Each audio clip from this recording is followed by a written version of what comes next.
Good morning, everybody. Welcome to the St. Louis podcast for April 4th, 2023. I'm one of your glorious, I'm starting over actually. The date is today's date. Hold on. Will you change that, Eric? Whatever the heck Friday is. 7th? You should include this on the podcast, Matt. For real, though. All right. Good morning, everybody. Welcome to the St. Louis podcast for April 7th, 2023. I'm one of your glorious hosts, Garrett Atkins, the CEO of an award-winning and fastest-growing marketing agency here in St. Louis, Missouri, founder of the studio we are sitting in right now, and chairman of a holding company that holds equity in multiple home service companies. Next to me, I'm alongside my co-host and business partner across a few of those companies, and the man with the beard so great looking that the oldest of old school nuns have abandoned their vows in pursuit of his approval, Eric Brown. You were worried about saying sexual there? I was. Who did you write that, or was that? I did. Is it, okay, for sure. So you're worried about? Well, One sec. Boy, the man with the beard so sexual that the oldest of old school nuns have abandoned their vows in pursuit of his approval, Eric Brown. Eric, how are you doing today? I'm doing great and not interested. Yeah. I do appreciate the comment. I'm sure they're listening to this in the Catholic Church. Oh, they are, I'm sure. Today we have Brittany, the founder of Disco, on the St. Louis podcast, and we're going to get into the weeds with her and her business. But before we do, this is the St. Louis podcast where each and every Friday at 7 a.m. Central Standard Time, we drop an episode on all major podcasting audio and video platforms, such as Spotify, Apple, YouTube, major social media platforms, and more, where we meet with the most badass people and creators to talk about business, entrepreneurship, and current events. You can watch the show live or later on youtube.com/the St. Louis podcast, just like Katie Baker and Matt Parker are right now. Now let's jump into it. Brittany, how are you doing today? I'm amazing. How are you? Doing very well. I'm tired and really botched this opening today, but we're gonna get it. We're getting there. It's a little sluggish of a day. I don't know what's going on. It's like 85 degrees outside, so maybe that has something to do with it. And I had to bring both dogs to the office today. Yeah. That caused nothing but an anxiety attack. Bowser and Zelda, I love it. So we got Brittany Dwyer on the podcast today, and founder of Disco. Prior to launching Disco, you led software development teams for a startup, digital agencies, and a large global company. The experience combined with her background in hospitality and event planning led her to create Disco. And what is Disco? I'm sure everyone wants to know. It's a digital platform, an on-demand event concierge connecting consumers with curated group experiences and events at their favorite local businesses. Your business is to automate group events through vertically integrated software, and it can be used to plan and book group events, including birthday parties, corporate events, team building, entertainment, and other services for the group events with just a few clicks. It looks like you were also awarded the Archer Grant in 2022, so congrats on that. And with that said, what are some good takeaways as far as kind of what Disco is able to offer, St. Louis and business owners, and then also, for ourselves trying to set up events and things like that? Yeah, thank you. That was a great intro. And the most simple way to put it is you can book a group event in 3 clicks. So we, as a marketplace and kind of the facilitator for group events, as a consumer, you can hop on, browse local group events and experiences. Right now, we have over 150 in St. Louis that are business partners, real-time pricing, availability, all the details that you need. So we're really trying to disrupt that, historic process of calling, emailing back and forth. Yep. You want to plan at 11 p.m. in your jammies, and, as a planner, both professionally at one point, and then for, all my friends, family, it was just too much. So Disco was born, and it's been going really well. And of course, for our vendor businesses, I have a background with small businesses, and you mentioned that, and I love supporting small business and recognize the need from their end as well to have some of these processes automated, a true partner to their business, helping them think about the ways that they monetize groups that are seeking their experiences. So, that's where we sit, right in the middle. Yeah, I know. Garrett and I, we've tried to schedule and, do a lot of like networking groups and events and things like that. And going through that process of just trying to find a place,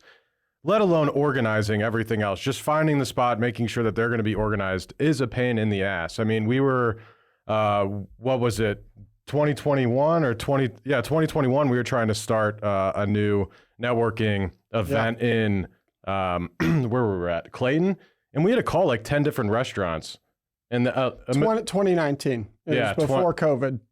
Okay. Yeah, that's right. It was right before COVID. We were at Red Robin with a group called ICAG, and we were hosting it there, and we were trying to figure out a nicer venue to do it at, and it was a huge pain in the ass. We eventually moved it to Maggiano's Little Italy, and it worked out fine until COVID hit, of course. But I mean, it was a huge pain in the ass. That, and I've tried scheduling events for just educating business owners on advertising and marketing, scheduled poker tours or tournaments, all sorts of stuff. Well, we've got you covered. You got a spot now. Yeah, we're the St. Louis concierge.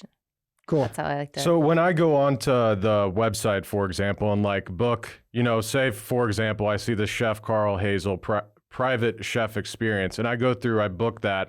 Am I actually able to like pick a time and everything for that? And do I need to talk to like the concierge, say at all, to like make sure that stuff's in properly? No, you book it. So it gives you your options, your menu, like potential menus, and it lets you put the deposit down. So the process is really consistent across different types of businesses when it comes to groups. So typically there are either like minimum requirements or lack thereof. How many does either the space fit or is the experience good for? When can I host this? And so, it's real-time pricing availability. We integrate with their current calendars and processes. And so you're booked on demand, you get notifications. The whole 9 yards. You're good to go. It's awesome.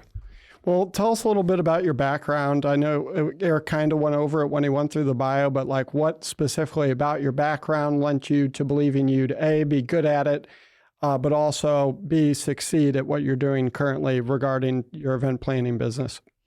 Yeah, so kind of stepping back, in college, I worked for a group of restaurants and a farm-to-table restaurant in St. Louis whenever I was kind of trying to figure out like what are my next steps. Moved to St. Louis, and that's where I became really passionate about small business hospitality. I love the feeling of delivering a great experience, like people leaving and saying, wow, that was an amazing meal. I felt like that person kind of understood me and what I was looking for. So that's kind of where I got a first taste of that, and ended up getting my master's, my MBA, with a focus in project management. So decided to kind of make a leap and go more the traditional job route for quite a few years.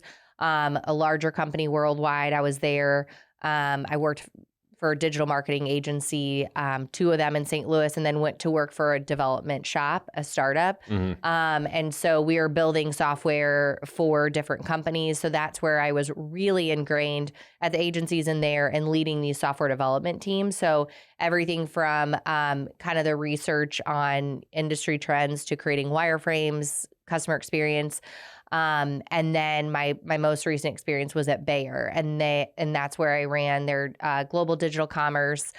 We did a pilot program, launched that in Mexico for digital farming, marketing automation. And so it was really kind of, I did so many different experiences. I'm really supportive of that path for people, not the traditional path, because it really, it lended itself for me having such a diverse skill set. And I had the idea for Disco probably 5 years ago, based on that event background, because I was doing it from the business side. And then people were coming to me and they were like, hey, I have one night in St. Louis. What do I do?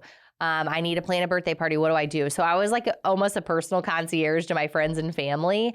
And it was like, wait a second, there is no spot for me to go do this. This is painful. And so, before I really made the leap, I went and did, my customer research, kind of pre-sold it in to some businesses, spent my nights and weekends on it to be sure that this is the path that I wanted to take. And then it was during COVID that, I was working from home and could have stayed at my corporate job and had a really great corporate job, but I was just really pulled to, become an entrepreneur. This problem in particular meant a lot for me to solve. And so I just knew I could do it. And, I'm a big believer in, timing is everything. It felt like both mentally and my personal life, it was the right time. It was like, I have to do this now or set it aside. And when was that? That was in 2021. So is when I quit my job. I'm staring down about 2 years. I quit my job, and the product didn't launch immediately. I had to have it built and How all long of that. did it take to build it? 3 or 4 months. Okay. Yeah, 3 It's or 4 actually months. pretty quick. Yeah. I mean, so I'm a product manager by trade. So I didn't have to go, I had the wireframes, all the functional requirements. So it's not like I had to go find a company to help me strategically think through this. I had like, this is what it's going to be, the exact requirements. And so there's a local development shop that I'd worked with in the past that loved the idea and decided to invest from a sweat equity perspective. So it was a great partnership there. Awesome. So you said you worked at both startups and corporate, correct? Right. So what would you say you learned? What, as far as being successful now, what would you say maybe differences in learning what you learned at corporate versus in the startup environment? There are a couple different aspects there. I'll start with from a structure of the company and the managerial side, what I kind of learned not to do and what I loved about the startup industry. I am a person that I like to kind of, you don't have to give me a list of tasks. I really want to be strategic and kind of come to the table with ideas. And I got a taste of that on the startup side. I could do new business development. I could bring ideas to the table and see them get brought to life. And that's a lot harder to do on the corporate side. So I think that's where it wasn't as a fit for me. And I think that's where when companies start to get bigger, you even see it when they're 20, 25 employees and you start to put structures in place. A lot of times there's a reason for that. You have to have it, but it stifles creativity and it stifles innovation. And I just had an issue with like that middle management structure. Like I just wanted to be able to solve problems and run fast. And so that's, seeing the two sides of the coin, that's all in my mission as a company, even as I continue to grow, is to foster really a culture of innovation and allowing people to bring ideas to the table. And then, from an actual like skill set perspective, I kind of just touched on it there, but really being able to wear a ton of hats in small business. And I did do that for the larger company, but it was a lot of like needing to stay in your lane and, why are you pursuing this, focus on the task at hand. So, seeing both sides of the coin, I understand why some people choose the path to stay there. It's very comfortable, but it just wasn't for me. Sure. Yeah. And are you a solopreneur? Do you have a team? What's your current makeup? I am. So it's right now I'm the only full-time employee. But I have a contract developer, contract kind of team members that view Disco as if they were working on it, but it's just me full time. And yeah, it is harder to like get funded and go faster as a solopreneur. Yes. I'm trying to say, yeah. But what I've been telling people lately is like reflecting on the past 2 years. I'm very grateful for the way that I did it. I make pretty quick decisions and I move quickly. And I do think that there is an aspect of allowing me to run faster because I didn't have someone else involved and I could make those decisions quickly based on what I was hearing and seeing. I am at the point now where I'm working actively on growing the team and pretty close there on adding some senior leadership to work alongside me on this. But I'm grateful that I've done it the way that I have. Yeah. And as a solopreneur, what are like some of the hardest problems you've had to overcome? Because many business owners are either there purposefully and struggle due to the fact that they're a one man or woman team, or they're there on accident and they're stuck. And that said, that's kind of like that's probably the biggest hurdle to overcome for a lot of business owners that are in the first year to 5 years as they're trying to grow their team, or they're not trying to, but they're wearing a lot of hats as a byproduct of that. That said, what are some of the biggest challenges you've had to overcome as a founder, or maybe some of the ones you haven't overcome that you're still working on? I have some that I have overcome and then like you said, that are actively in my everyday. So I think keeping focus is hard. I mean, not only am I doing it by myself, I'm building up a marketplace where I'm solving problems for two different sets of customers, like on both sides. So that's been a lot of my focus lately, is really honing in on who is my customer, and who do I want to solve this for most immediately. So really keeping that focus in my days and not getting distracted, by all of this knowledge I'm soaking up and things I'm hearing. The lack of just having someone to like call and banter with, like that's something that I'm sure you guys understand the importance of that. Like picking up the phone and just having someone to call and be like, this sucks. You need that. I do have an advisor that has come on board. He's incredible, and he has become that person for me, so it doesn't have to be my husband. Yeah. And that's probably healthier for you. Much healthier. Yes. So I think those are the two things, of course, like when you get into the actual like product, but that hasn't been as hard because like Disco's something that you say it to people. Like I just said it to you and you get it and you understand the problem and it's there. It's a need to be solved. So, finding the product market fit and some of the aspects of the product haven't been as hard as like reaching new people, staying focused, and having that, camaraderie. Yeah. Sure. Yeah. So you just said actually camaraderie. So I wanted to back up for one sec. And you said you managed a ton of projects, obviously, at different companies. And it sounds like you did a portion of that over COVID. So did you have to deal with being a project manager, working from home, fully remote, and managing a team?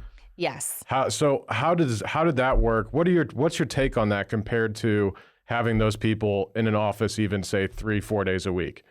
So this is going to be a hot take, and it's kind of tied to Disco a little bit, but it's not as effective. Yeah. Fuck yeah. That's what we agree on this. And I think that people need to like just swallow the pill now that like you will come back into an office as an employee if you're going to be a high performer. That's just my opinion. Exactly. There's the key. Because people ask me all the time, oh, are you doing virtual events? That's not my focus right now. I am trying to solve the hybrid because I do think it's going to continue to be important to accommodate people from out of town. But with Disco, I want to enable bringing those people to the office at least regularly to make connections in person, because doing the Zoom thing, like the first month or two, it was like, this is kind of sexy. Yep. Ooh, I'm going to do the happy hour. And then it was like immediate burnout, and collaborating with a team. Well, happy hour over Zoom. It's like, I'm going to sit in front of my computer and drink a beer and fake talk to other people. It's a little silly. No, just give me the time off. Yeah. So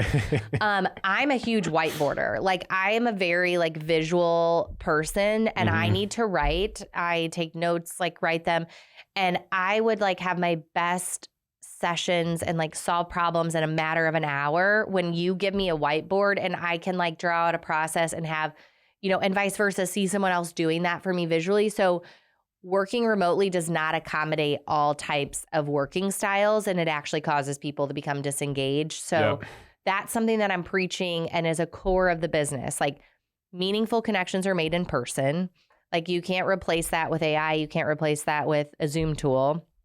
We need to be together to solve problems in a big way. That's my opinion. 100%. And then with the mid managers as well, middle management, we got Facebook saying that I think last week that they're going to fire another, 10,000 people.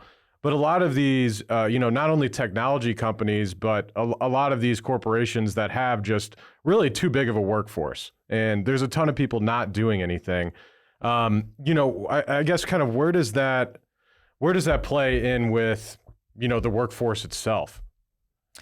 I think, I don't know if this answers your question exactly, but a conversation that I was having recently. I guess it seems like companies are finally starting to realize that middle management is kind of causing issues with the lower level of employees, and also upper management that's essentially trying to get stuff done. You just have essentially a subset of people that really are there to take orders, but not actually able to facilitate anything or make any sort of change. Right.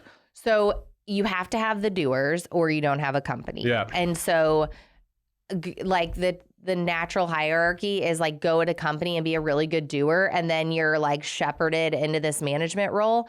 And I was like, my husband's kind of the same way. We're like, we don't really want to manage people because that takes me out of like solving the problems. And not to take away from anybody, there are people that are amazing people managers. Like don't get me wrong, and you do need that a lot of times in a bigger company, but I think there's a better way to do it. And I was having a conversation with someone recently, again, not to knock this person, but I was like, what do you like to do? You know, what is your day-to-day? Like, what does that look like? And the answer was like, I really enjoy being strategic, the strategy. And when you start talking about that hierarchy, you hear that that's the first thing to come out of a lot of people's mouths. And it's like, well, shouldn't we all be strategic? Like, let's start with that. Like, we all have to think strategically about solving problems for our companies, but you have to be able to execute on those things. Yep. You have to be able to, like, bottom line, what am I doing today to move the needle forward? And if that's just setting up meetings and like telling people how to do their job, I think you're not being effective with your time. So I think people are seeing it across the board, like, wow, what happens if we take this out?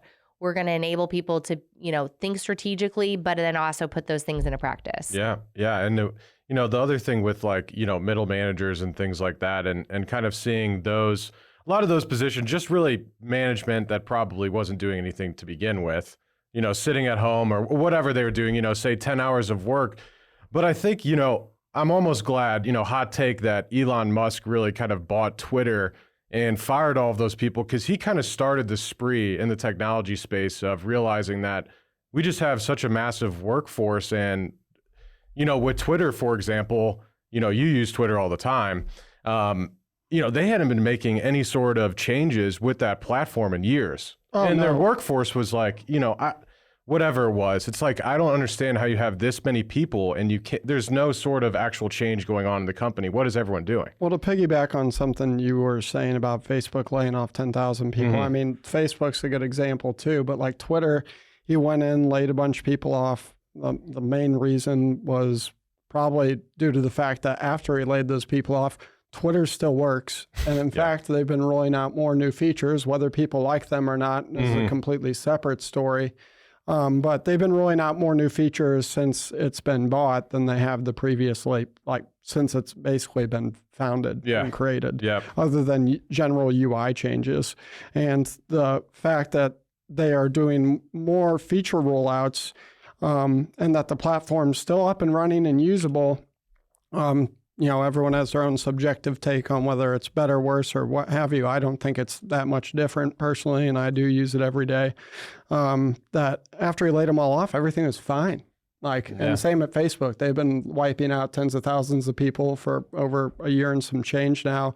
And Facebook's fine. In fact, they're rolling out a new feature copying Twitter with the whole paid verification thing, which is crazy. Well, and, you know, when you get a bunch of people, when a bunch of people get fired, it's at the end of the day, especially with companies like those, it's probably good because they had way too many people. But also, you also have a lot of people getting fired that may now have the opportunity to actually go ahead and start a company. Well, yeah. I mean, that just from an entrepreneur standpoint, it opens up a ton of opportunities for all of those people, because you got a lot of intelligent people that work at those companies. Yeah, or getting those people to, you know, it's a ripe time to find those people to come on board with smaller companies.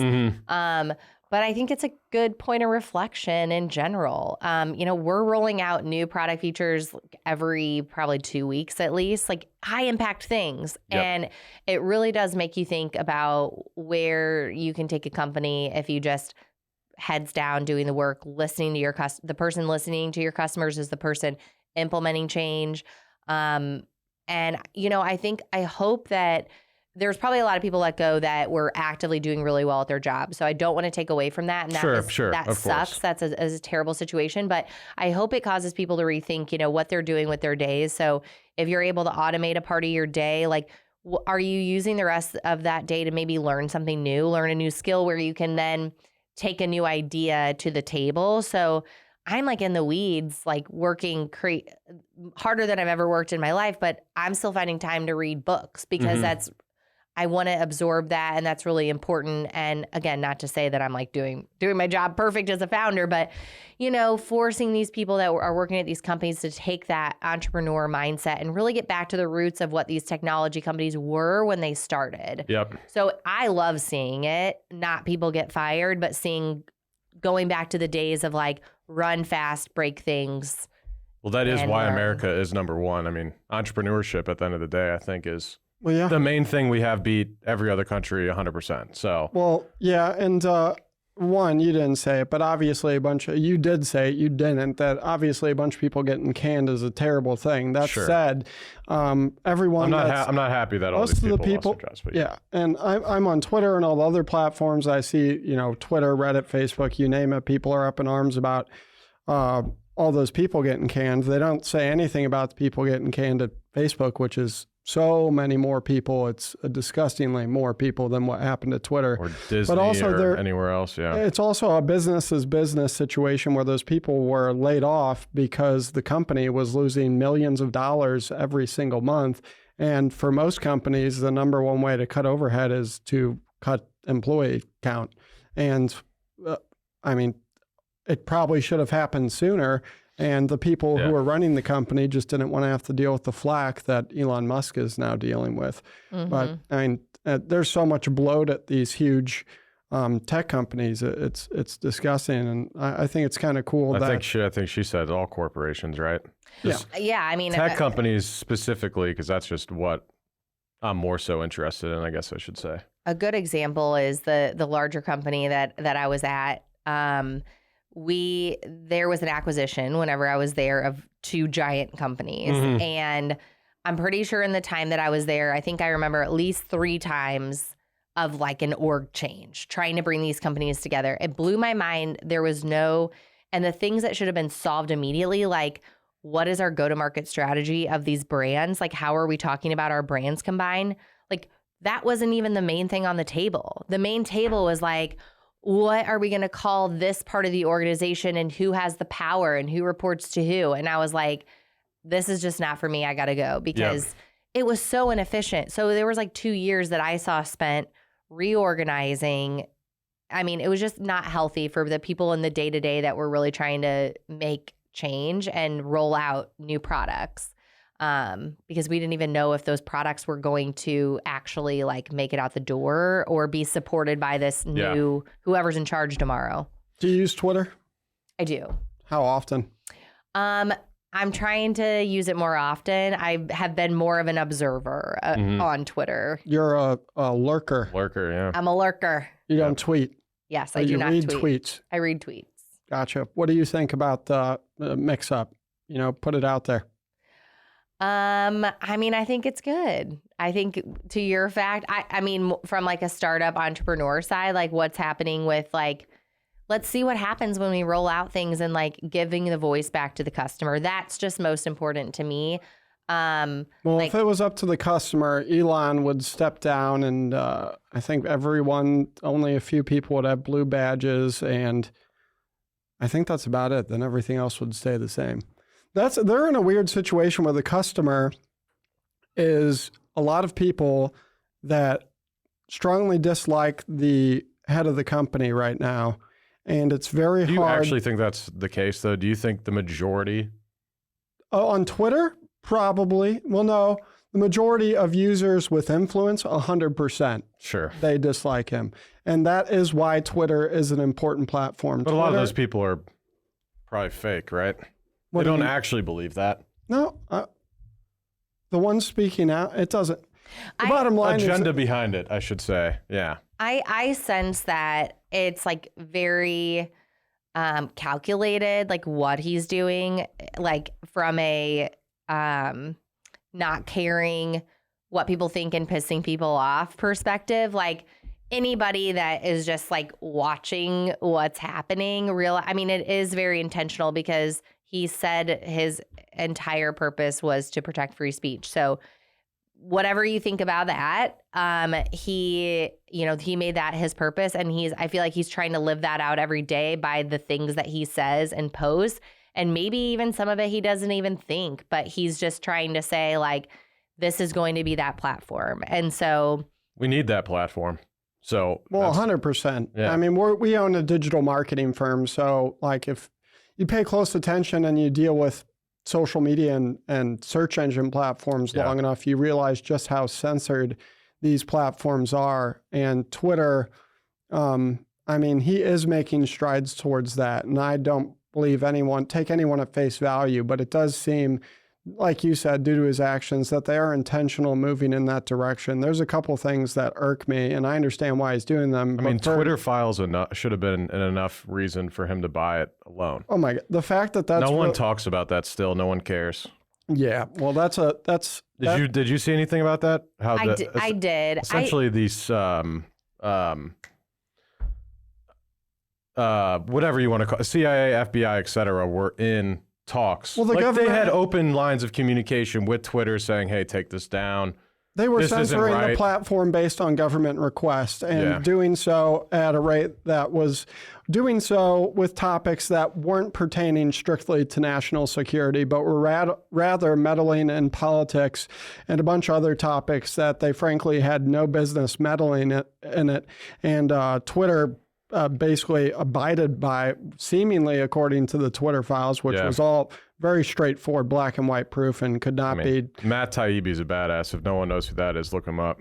Yeah, he was one of the guys who put stuff out, right? Yeah, but he's a journalist. He's on Substack. He's legit. But yeah, I mean, they were just meddling in stuff they shouldn't have been meddling in, and Twitter was helping them do it. And I mean, the platform, it was just irrefutable proof that there was censorship on the platform and all sorts of stuff that is kind of scary, honestly, that was occurring. And hopefully that is the main thing that will be fixed during this mix-up. Well, there's a couple things I don't like verification. Obviously, a big thing in news was that you could pay to get verified on Twitter instead of whatever the previous way was. Because traditionally, you either could find someone that worked at Twitter and pay them $7,000 to $20,000, and they'll get you verified. And that was a very black hat way of going about it. You could spend $15,000 or more a month on ads. Then you would be appointed a Twitter representative who would then verify you, because obviously they love the money you're giving them. And the other way was truly being famous or notable, and there was not a strict guideline for what was famous. So therefore, the system was already broken.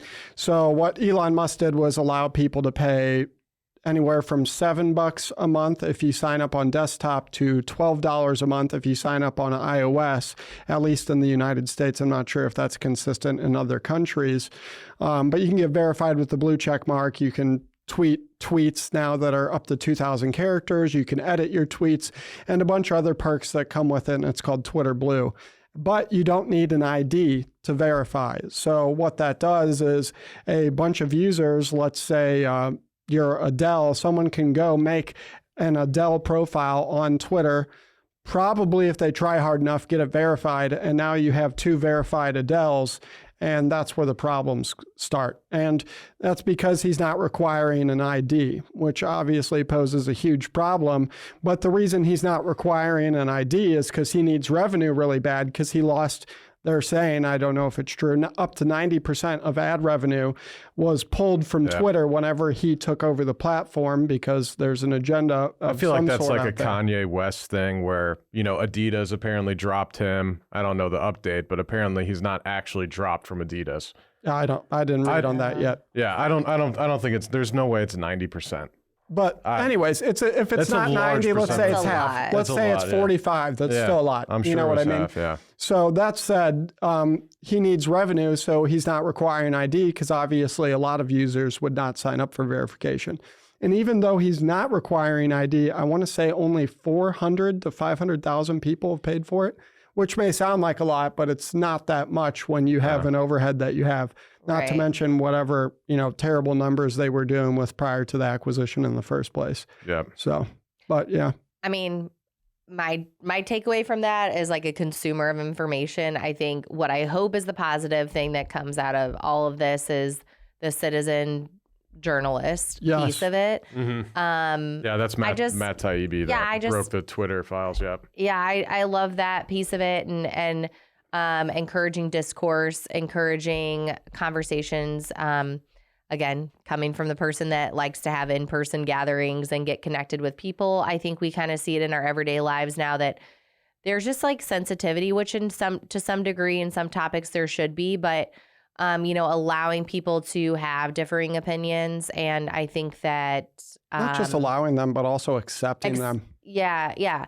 I just hope that that's what comes out of it. I mean, well, to be decided, because I think that there's just still like a lot of loud shouting 100% on both sides. But, I'm going to stay optimistic. Yeah, me too. Twitter's a unique platform. And the reason it's very concerning that he is being hated on more or less by a lot of people with influence on the platform.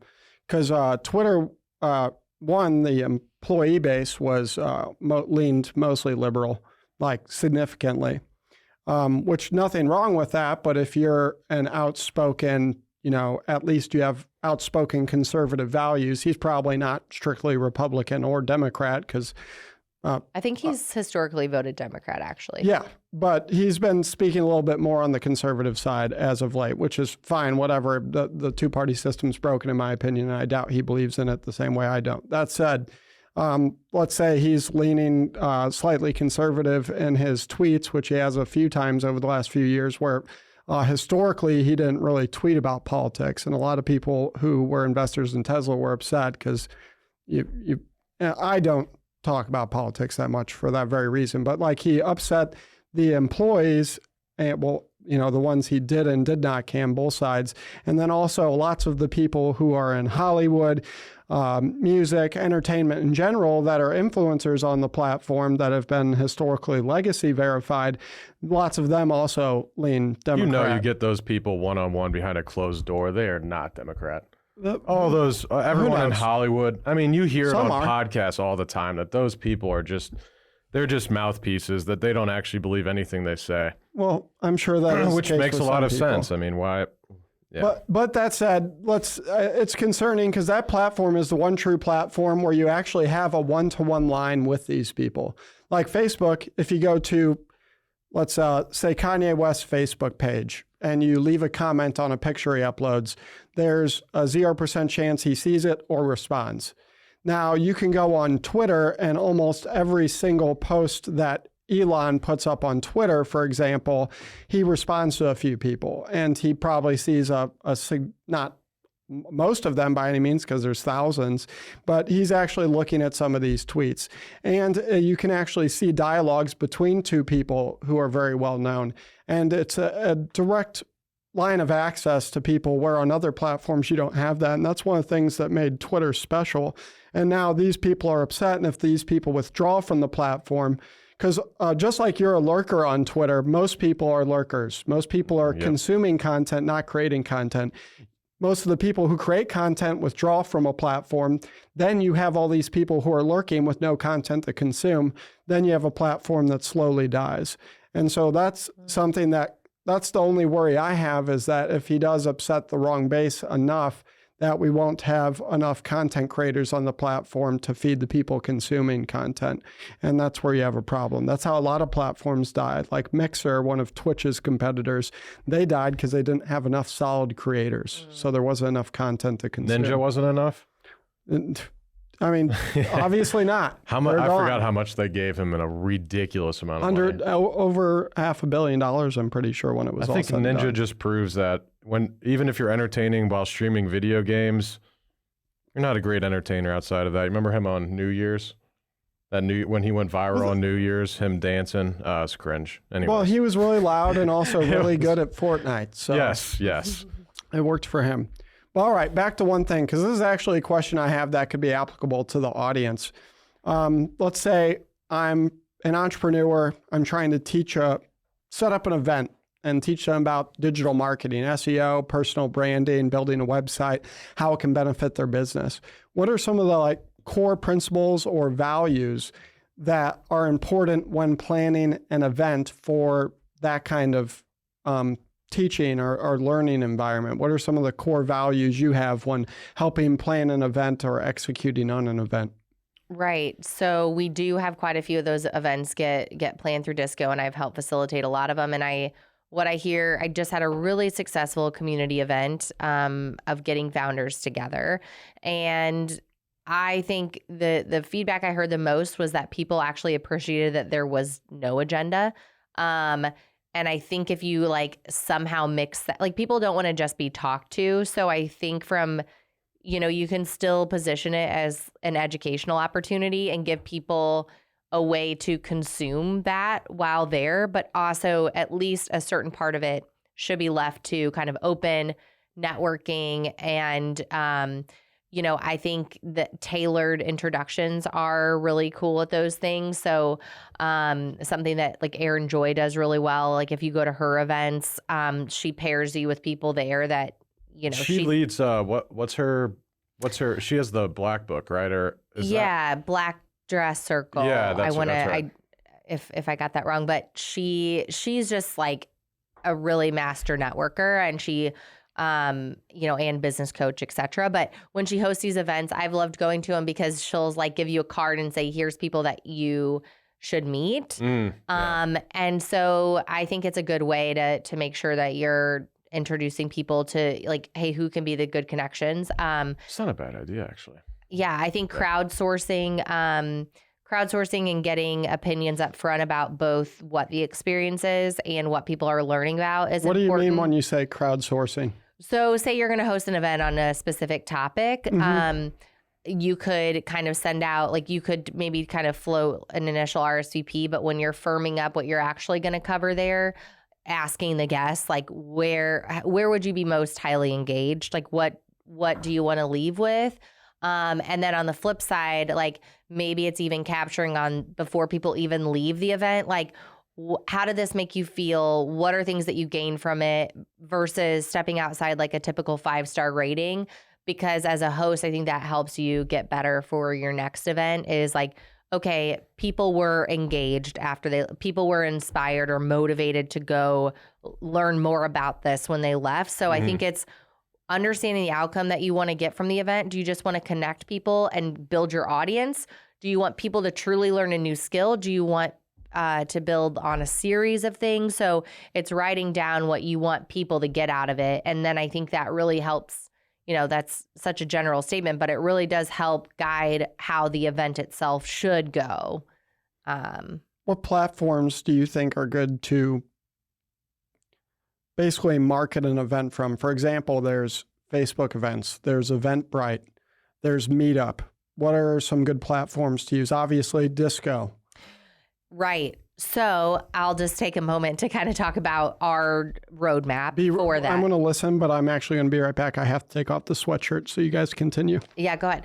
So we have had some very specific requests of kind of taking it a little bit further in the journey of accepting RSVPs. So that is on our roadmap that should hopefully be live in the next couple of months, to give the event creators like a way to both like start their event, pick the actual experience, invite people, capture feedback, and then understand like what all did I host throughout the year, what was the performance on those in one place. So that's something that we're working on right now. In the interim, of course, I think Eventbrite's probably the go-to.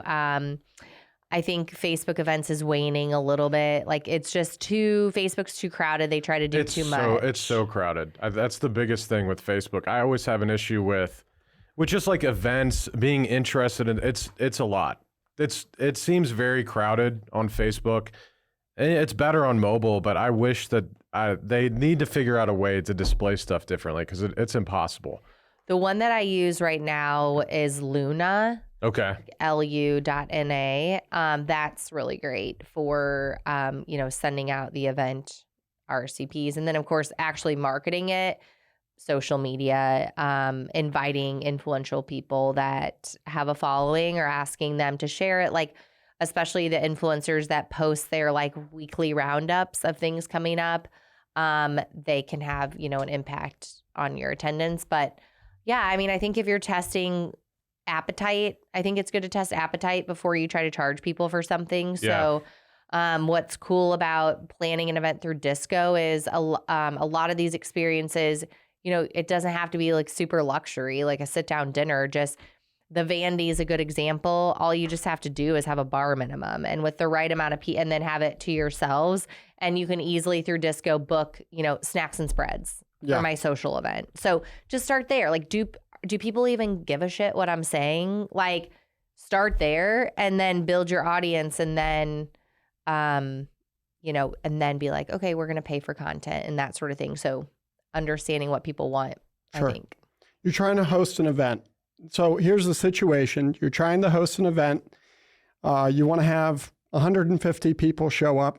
You got 60 to 90 days until it's time to throw the event. And it is business related. You need business owners to show up, or people who are interested in starting a business. Not a specific niche, but just business owners in general. How are you getting 150 people to show up?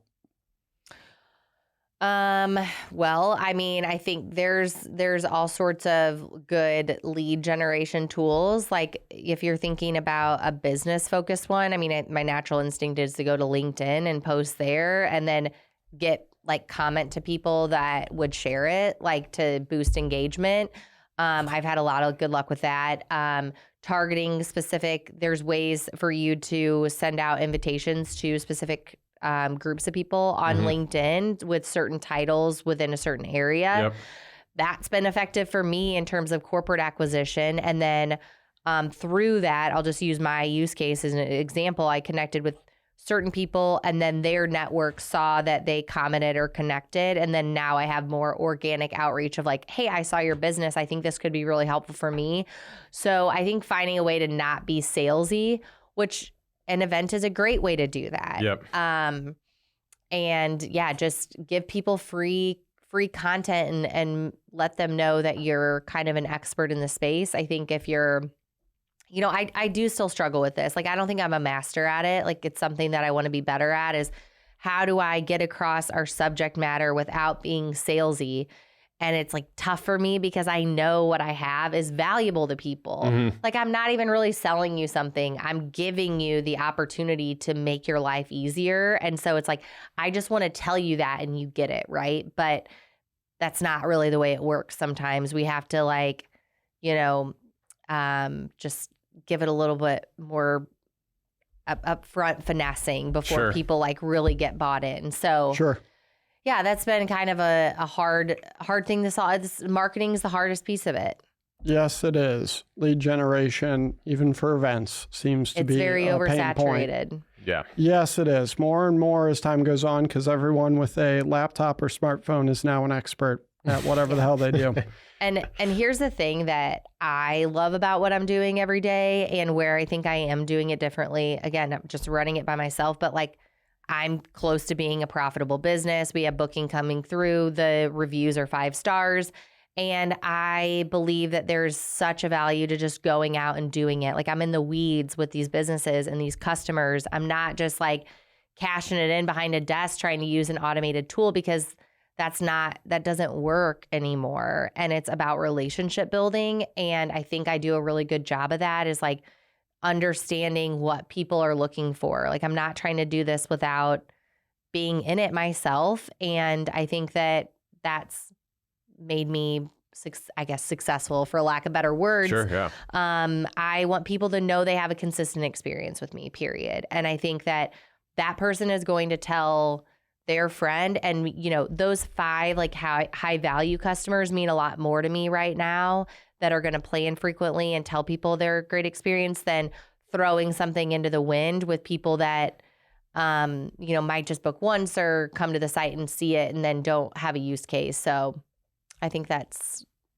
you know, something good to kind of lean into, is like, how are you building relationships? How are you maximizing your personal brand in a way that people respect you and know that you know what you're doing? Sure. Yeah. Have you heard of ChatGPT yet? Yes, I have. I'm a user. Okay. What have you been doing with it? I've done a combination of things. I've written blog posts with it. I've actually used it quite a bit personally, but professionally, to kind of wrap that up, is like just shelling out processes. Like, that's a big thing for me, is like, as a entrepreneur, like, I don't put as much emphasis on company process within my business, but it's helpful for me to document my process. So plugging stuff in and kind of helping it start my list where I can refine it has been great. And then on the personal side, I've used it to make like a monthly task list for my house. menu planning. Those are my top two things. Nice. Yeah. It's great. Like, build me a Mediterranean focused meal plan for the week and grocery list, and then swap out these 2 meals. And so it kind of is a personal assistant in that way. Yep. But my immediate reaction is like, it can't replace the work I'm doing. It's just like some of the shit that I don't want to do, like the getting me started on certain things. It's been really helpful and it's great for brainstorming. Right. And getting ideas 100%. Right. But I don't think it replaces the human component. I mean, at least it's not there yet. It's going to replace probably. It depends on the industry. For something like what, essentially we do, we're, person to person essentially selling. There's not really something AI is going to be able to, maybe they'll take away some aspects of what we do, but at the end of the day, they can't take away our job. Now, versus like a big thing right now is I can't wait to play that back when you're like locked up in a room by AI. I'm somehow customer research. Well, the thing is like, are you going to say a cold, I mean, I guess you wouldn't even know that you're getting cold called by an AI person. No, eventually you won't be able to. That's wild. I mean, there's those videos of Joe Biden. I'm using air quotes, by the way. Joe Biden, Kanye, Trump, and Elon all playing Minecraft, and they're all saying really terrible things while they're playing. And the voice sounds almost identical to their voice now, let alone 5 years from now. Yeah. So I saw one with Trump. He was talking about getting his last smoke session before he runs for president again. Yeah. And it was it was literally this morning. It was so funny. Yeah. But think about, I actually listened to a good podcast on the way to work, touched on this topic. What podcast? I can't Not that remember good. the name of it. I can't remember the name of it. It was a new one. It was the first time I listened to it. Okay. I was searching a specific topic. Okay. Oh, gotcha. It's the one HubSpot founder. I wish I could remember it. Marketing something. Anyway. Okay. Yeah. I'm familiar. And I like it. It's like quick hit topics. And it was talking about AI, and it was like this exact topic. Like, think about if everyone adopts that, and tomorrow you're rapid fire getting 30 cold calls. It kills the cold call right there. And it's back to who's building the best relationships. And it really is. I mean, again, this is the optimist, in me coming out, but it's like, you're going to still have to differentiate, because if everyone has access, it's like Facebook and Instagram. You can boost a post. Mm-hmm. Everyone's tired on the boosted post, but you have to be good on the back end of that, like finding ways to segment your customers, and then you'll still be effective. But if you're just doing the same thing everybody else is doing, like that's just my take on it right now. No. Again, you'll play that back to me in 10 years, but I'm optimistic on the human element side of things. And I have to be. And yeah. I mean, I've talked to business owners that won't use it. And I'm like, So have I. I understand you don't like AI. And it's usually, no offense, older people. It's usually coming from older people. It's like, if you're not using it, you're just at a disadvantage to your competitors that are. At the end of the day, simply put. So it's like you're going to stand on a moral high ground of not wanting to use something. It just doesn't make any sense to me. And I try to get. No, I mean, it makes sense. People are resistant to change, and this is probably one of the most mind-blowing things that have come out for those who have actually understood. We'll get there, this Garrett. is. We'll be 50, 60-year-old. We'll be like, I mean, this is already mind-blowing. I don't like change. This is already mind-blowing for me. There was a couple YouTube videos I was watching, and according to Forbes, there's 154 different industries in all of business.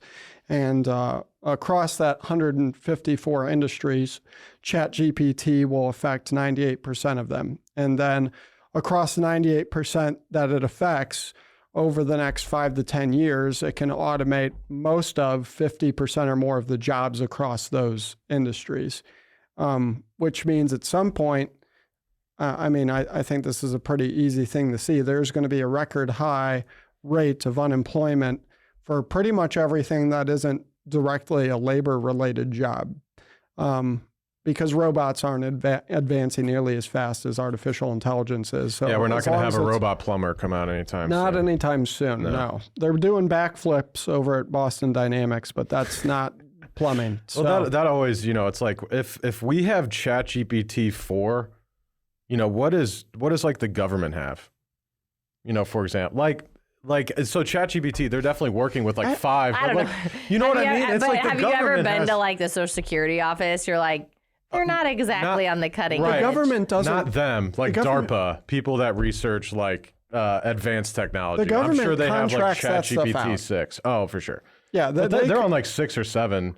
We probably got Biden making like, they're asking questions. Should we go to war with Ukraine? It spits out an answer. They and do. So just that kind of stuff, go on that based stuff on is that. already existing. Oh. I was talking to Austin Ambrosi, and he was actually doing a deal with a company where, in Westworld, in the later seasons, there's this basically AI core. And the whole purpose of the core is that it has information, kind of like how Facebook does on everyone's birthday, who they're friends with, what they talk to everyone about, what their interests are. And in Westworld, people ask this thing questions, and it shits out an answer that basically dictates what this group of people are going to Yeah. do, this organization. Yeah. And that's in a sci-fi thing, but I was talking to Austin, and these companies already exist where that's all they do is they develop this for the government and big organizations. Big organizations pay them as a contractor basically to be able to talk to this AI and help it do decision-making or basically prediction models of very complex situations regarding international affairs and geopolitics, more or less. Yeah. And so those things already exist. They're just not handled in-house. It's all contracted out by the government. Because, to her point, you go to the Social Security office. You can't even go to the Social Security office. You very easily have to set an appointment, search you, all this crap. So that said, I can only imagine that if Microsoft, OpenAI has us access to GPT-4, that whatever they have in-house is 10 times as advanced. Right. So, And that's scary considering ChatGPT-4 is pretty damn good. yeah, it is. So And I think it's like, what is it, 300? It's like 4 times better than ChatGPT 3.5. no, yeah, it's So significantly imagine better. ChatGPT 4 times 4 of those or whatever. It's insane. Yeah, it's crazy. I don't even know what it could do. Yeah. Well, and in regards to that, a while ago, this was a couple of years ago, maybe a year and a half, 2 years ago, there's this guy at Google who was a whistleblower, more or less, and he came out to the public and basically snitched, quote unquote, on Google about how they had a sentient AI. And so I forgot what it was, but he was like, kind of felt bad for the AI or something.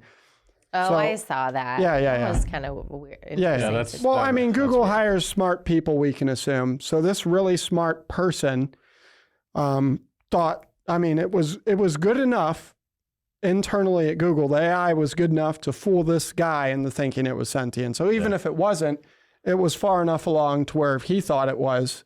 Well, and that- we can assume he's not a complete dumbass. Yeah, that contradicts though that the guy that just left Google like last week that said they're training Bard, Google's AI algorithm, with ChatGPT because they're so far behind. Maybe And that's the case. that's crazy to me. But I imagine was there's like, two that's different wild. divisions, the public product division and then the not so public Sure, product division. sure. Yeah. So that would just, True. that's what I would do. Well, it'll be interesting to see where we are in 10 years. I Yeah.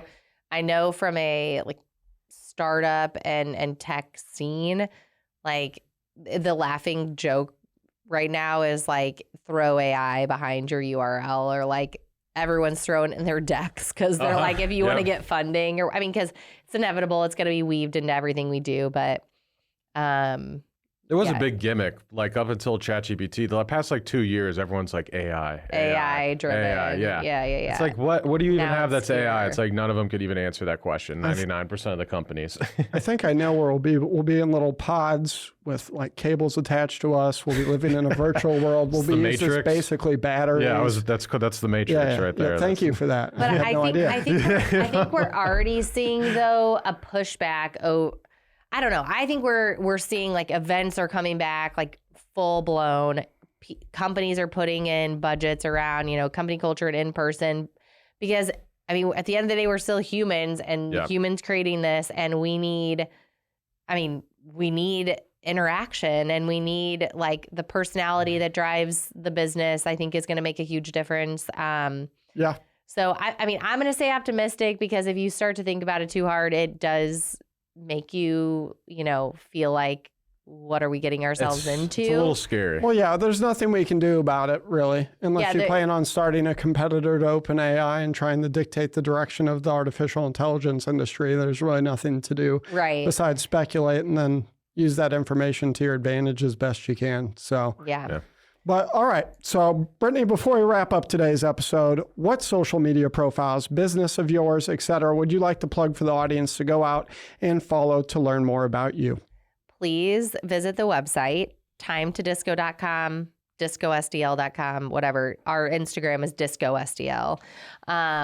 So follow us, and, please share with a friend. And of course, next time you're booking an event, please check us out first. If there's something you're not seeing, chat us. I'm capturing that. I can help make recommendations. So yeah, just share and check out the site. And I love the customer feedback. If there's, we're iterating all the time on, this would be helpful. So I love the feedback on people's experience and what they'd like to see, what experiences, like the actual event experiences they'd like to see as well. Yeah.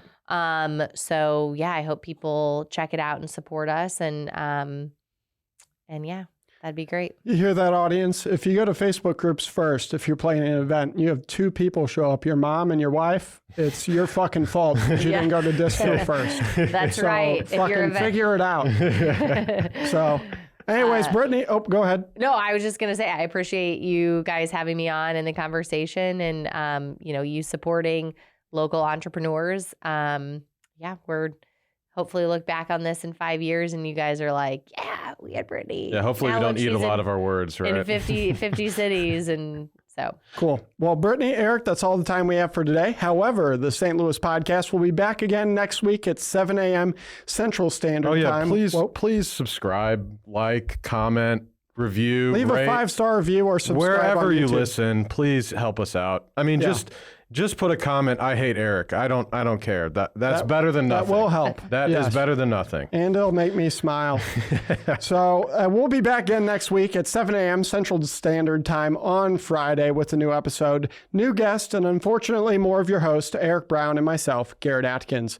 Ladies and gentlemen, if you're watching live or later and we said something wrong, said something you hate, or said something you want to hear more about, you can visit us at stlouispodcast.com and leave us a message telling us all about it.